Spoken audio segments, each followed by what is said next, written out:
made the dinosaurs go extinct? Do you realize they're asking the wrong question?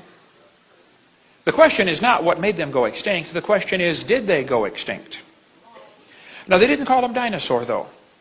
They called them dragon. See, the word dinosaur wasn't made up till 1841.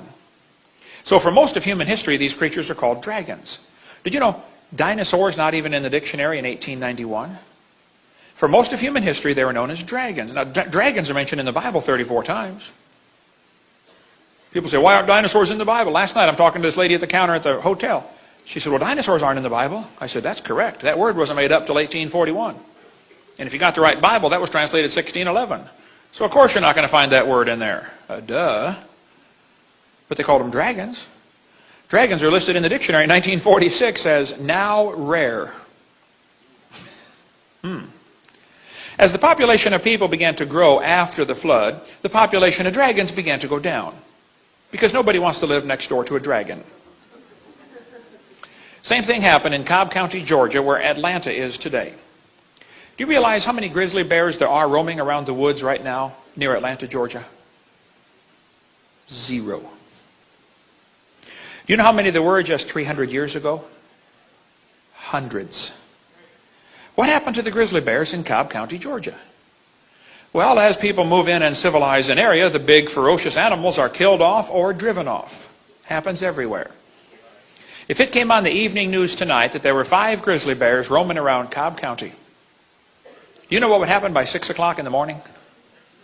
They'd all be dead.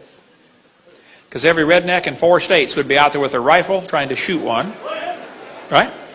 And whoever could shoot the biggest one would be a hero. They'd have his picture on the front page. Hey, Bubba shot the grizzly bear and saved the village. Yeah, he did. Well, that's exactly what happened to the dragons. Man, if you could figure out a way to kill a dragon, they'd be telling stories about you around the campfire from now on. People kill dragons for meat because they were a menace, to prove you're a hero, to prove you're superior, competition for land, or for medicinal purposes. Many ancient recipes call for dragon blood, dragon bones, dragon saliva. Why? Gilgamesh is famous for slaying a dragon. A Chinese legend tells about a guy named Yu that surveyed the land of China. It says, after the flood, he surveyed the land and divided it into sections. He built channels to drain the water off to the sea and make the land livable again. Many snakes and dragons were driven from the marshlands. Yeah, that's just normal. If you want to build a city, you got to, drive off the dragons and then build your city. I mean, it was expected. You got to drive the dragons off. Okay? Why would the Chinese calendar have 11 real animals, the pig, the duck, the dog, and a dragon? Why would they put a mythical animal in there? Could it be that at the time they came up with these 12 symbols, there were 12 real animals? Here's one of the oldest pieces of pottery on planet Earth. It's a piece of slate from Egypt, first dynasty of United Egypt. It shows long-necked dragons. We make replicas of it if you want to get one for a prize for your bus route, for some give out to the kid who does whatever, they'll go crazy over this thing. Half-size replicas of the oldest piece of pottery on Earth. Why would they put long-necked dinosaurs on pottery 3,800 years ago? Here's 2 long-necked dinosaurs with a sheep in between their mouths. Here's a hippo tusk from the 12th century BC showing an animal with a long neck and a long tail. There's a cylinder seal showing what appears to quite obviously be long-necked dinosaurs.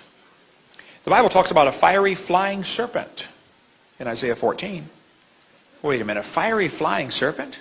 Well, if you read the story of Herodotus, Herodotus says he went to a certain place in Arabia, almost exactly opposite Buto, to make inquiries concerning the winged serpents. On my arrival, I saw the backbones and ribs of serpents in such numbers as it's impossible to describe.